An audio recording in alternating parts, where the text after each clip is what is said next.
how hard it was for them, for the kids, because they had to live up to a certain reputation for their suburban family, and they had to do so well in school, and they had all this pressure to be who their parents needed them to be, and their parents didn't want to be failures as parents if their kids did A, B, and C, if their kids used, if their kids didn't get into a certain college, if their kids, you know, all these different things. And so it was discussing the trials and the tribulations of families in the suburban area and the things that they face, which obviously for somebody like me, I think it's laughable, but I know everybody's struggle is different. It's gonna look different. It doesn't take away from, you know, I don't want to take away from anybody else's struggle. I don't want to take away from anybody else's life experiences just because I don't understand it. But sometimes it's difficult to hear.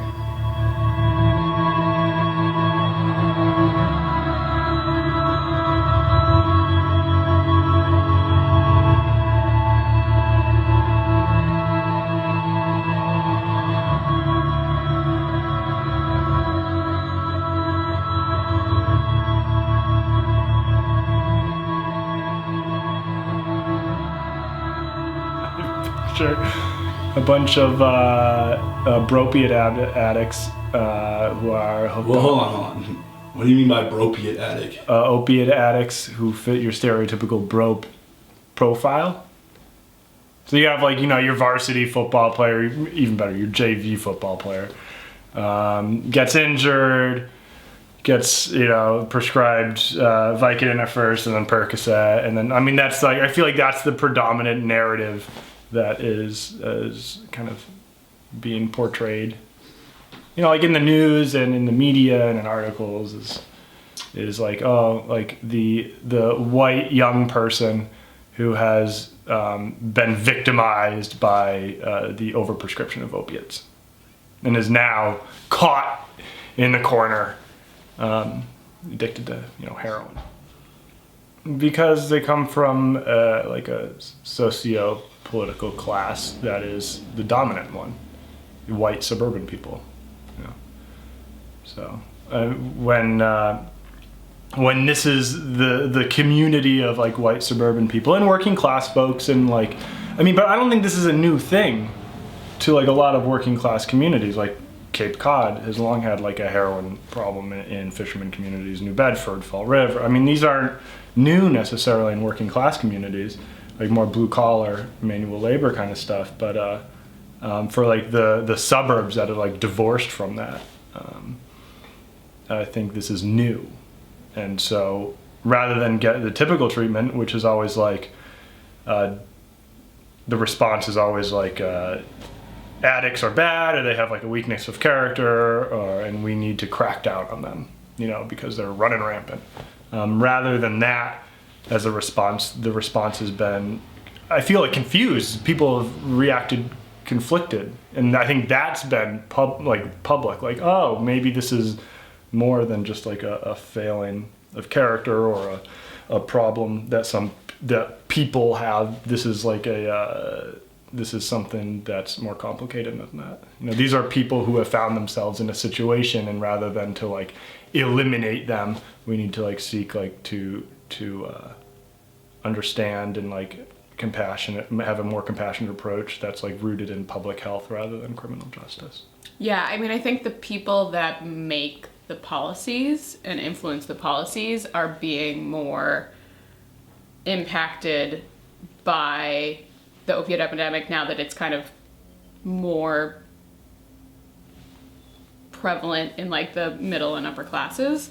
And so now it's the same thing that's happened with a lot of other things. Like nobody cared about HIV/AIDS until that congressman or senator's, like, son became HIV positive. Then it was like, oh God, we have to do something about this. I think it's something we see when it gets closer to the policymakers, then the policymakers whose voices we hear are like, oh my God, now we have to do something about it. But I think that the thing that often doesn't get discussed a lot of times is that, like, I feel like there is still a chunk of people, like, I think those specific people, like, they're not, like, you always, like, see in the articles, like, oh, I'm not some junkie in an alley somewhere, like, I'm this person, like, that has a path and, like, a future and whatever. And so I think there still are... What do you think the implications are when people talk like that? poor. I think a lot of times when you think of that junkie in the alley, it's like people that are more complex. That's not what we say, but like people that have more trauma, people that are poor, people that might not have, like, I think one of the things, Family support. yeah, the family support is something we hear a lot about. Like, I think we hear like, that. oh, my son or my daughter in these mothers groups and this and that and the other thing, and people who like don't have a strong connection to the family, or maybe their family has been also like plagued by addiction.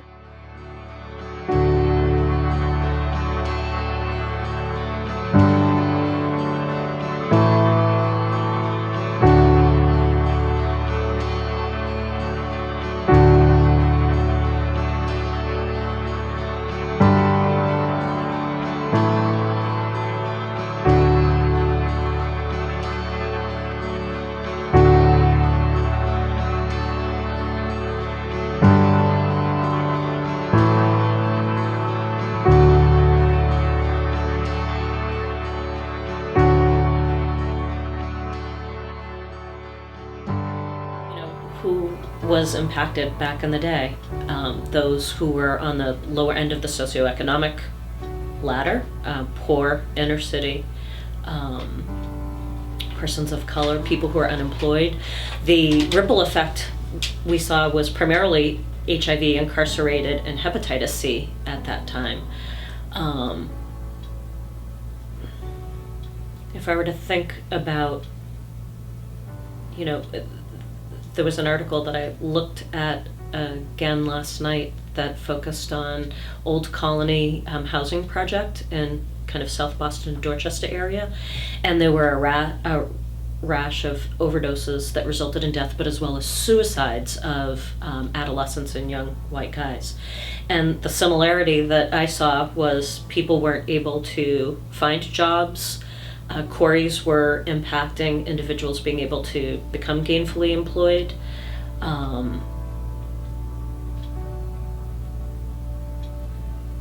Fast forward, I'm thinking about what we see here on the Cape.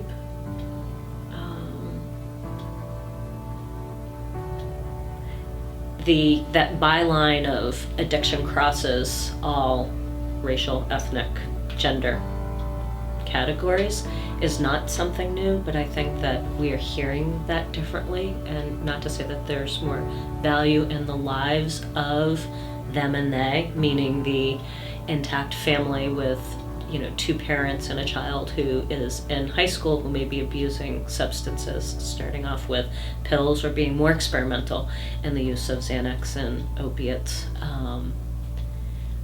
Our heartstrings are pulled in a different way. I guess the only thing that's different is now it's becoming more acceptable.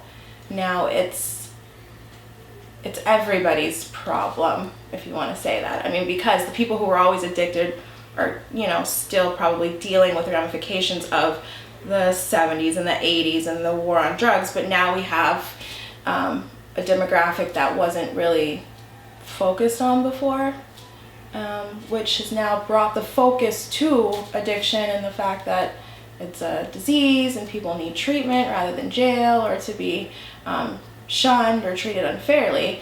And it's great, it's good. I mean, obviously I work in the field and I want to see people get better, and it's unfortunate that it's taken this long for us to get here. And we still have a lot of ways to go, but I mean, at least we're getting somewhere. And do you think that the reason we've made progress recently is strictly racial? No, not at all. Oh, okay. I think that would be ridiculous to say. I mean, as we evolve as a nation, as a country, as people, we learn and we find new things, and scientifically, and studies are done, and medications are made, and so it's not just about who's being affected, but there's a lot of talk that's happening, and there's a lot more coverage, and like I said, care and concern, and I think that's partially, or a big part of it, is racial on that end.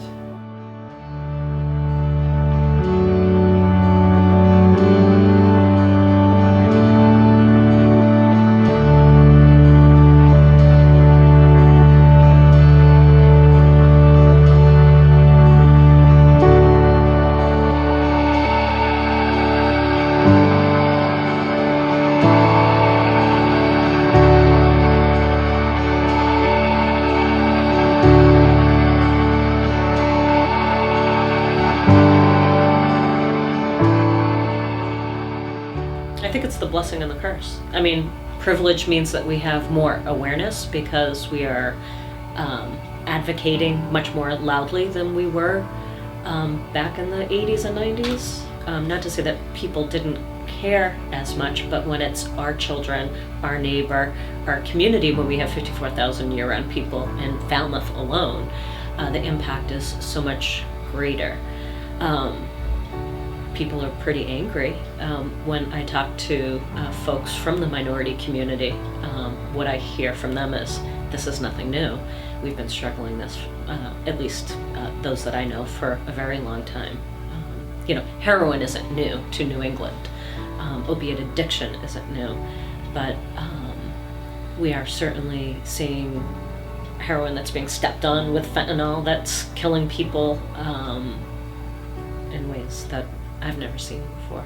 Right. Yeah, I was going to ask you, and if you can elaborate a little bit, what is that resentment like from people who may have experienced, I don't know, sort of I don't know how far north the crack epidemic came, but some of that and heroin back in the day. Right.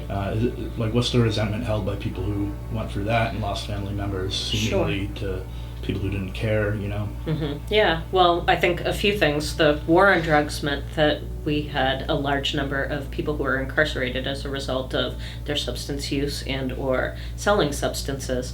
But so resentment, not being able to, work through their the ripple effect and the issue of drugs and the stigma that's associated with interest inquiries that people hold as a result of finding a way to maintain their substance use. I would say, yeah, the stigma and the shame, I would say, is huge. Not to say that we don't see people who are still being arrested, but we have drug courts today that we didn't have in the 80s. People receiving 20 and 30-year sentences for possession charges of crack cocaine and real low-level street dealing, where I find that some judges are much more compassionate in honoring a family's request for treatment. Yeah. Yeah. Can we smoke? Speaking of we're almost addiction. done. We're almost done. Okay. What do you think people can do to right some of the wrongs that are out there now? Activism component. I think everything is terrible. Kill yourself? End if it you all. want to help, just, End it all. We have an throw yourself. overpopulation problem. Eat the rich. What do you but could any of this be solved through constituency, through policy making? Where do you think we're headed? I think yes. I think there's like a multi-pronged approach. I think there needs to be. I think the activism that's going on is great. I love to see community engagement, and I think that's part of the approach. And again, this is like my perspective, not like the perspective. I think like our healthcare system is trash, and I think that could be like. So I think like engagement on the healthcare level, engagement on like the community level in terms of like how addiction affects communities. I think engagement on the police level, and I think we've been seeing a lot of that with like Black Lives Matter and like how different marginalized communities are treated differently by law enforcement. I think like all of that can like help build a more compassionate system. I don't think there's like any right or wrong way to do it. I'm probably gonna regret saying that, but I think like recovery, I don't think there's like any wrong way to create change. Whatever works. I don't know. I gotta say, I am feeling a little cynical these days, so that's probably gonna color my response. But I think, so I work in the Needle Exchange field, and Needle Exchange has been supported by a robust body of research for like 30 years or longer, and it's still really hard for people to get behind supporting it. And that's just one small piece of harm reduction, and what we know is supported by evidence that works. And I think that that combined with our broken healthcare system, like I don't know what our healthcare system's going to look like moving forward. It doesn't seem like it's going in a positive direction under the current administration. Let's make it more broke. But I think that, you know, the healthcare system is so driven by profit and money, that going that route feels unrealistic and impossible. And that doesn't mean that we shouldn't try for it, but I feel like this might be an opportunity, like this might be a scenario where maybe we need to figure out how to do things outside of that. Like figure out how to do, like, you know, there's tons of people making sober houses. Maybe they can do like really unique and interesting stuff with their sober house. Like, I don't know what They make the sober answer is, houses because it's profitable. but I know, but there's enough people in the community that care. Like, how do we mobilize that and do stuff that actually can work? I mean, I guess my recommendations are look at the evidence. There's so much evidence for what works, and it's so different than what we're doing. That's what's I think. Sorry, that's what's so. Wait, no, I'm not done yet. I think the other thing that I would really recommend is bring racism and classism and sexism into the conversation. Like, really be intentional. If you are a person who works in the field, is impacted by addiction, is having conversations with people around you, like, bring it into the conversation in an intentional way. Like, I think we've seen it a little bit being pulled into some of the spaces that exist for racial justice or, you know, reproductive justice or these other spaces, but we need to be doing the opposite as well. We need to bring the, like, you know, conversations about structural oppression into our conversations about addiction in real, honest ways, and just name it and kind of try to see what we can do moving forward. But what boggles my mind, what really grinds my gears, is that people, and like I always hear this, like people act like as if this is the first, like we are the first and only community to ever experience these problems, and we need to come out with all these like creative and out of the box solutions, like the opiate in terms epidemic, of opiate, white people. Yeah, the opiate, having communities affected by addiction and substance use, and mental health and healthcare issues. But like, we are far from the first. In fact, there have been so many communities that have been affected by substance use that there is entire bodies of evidence, entire professions built around evidence-based interventions. We know what works. We know, we can see what works and like what's more effective and what's not as effective. We just need to follow the evidence. Like, really, we don't need to like come up with any like amazing new ideas here. If we just start from a starting point, if we just did what the evidence told us, I think we would be in a lot better position. But, you know, let's pretend like this is the first time any community's had a problem and then run around with our chicken heads cut off. I feel better now. Thank you. People have been dying of heroin overdoses for a really long time. They just weren't in suburbia. And so now we want to talk about, oh my God, white people are dying at an alarming rate. What are we going to do about it? And I makes my body boil, because people in general have been dying at an alarming rate for a really long time at the hands of things that they didn't need to die for. And now we're concerned, and now it's a major issue, and everybody wants to get on board, and everybody has some plight for it, and it's just, you know, it's been happening for a really long time.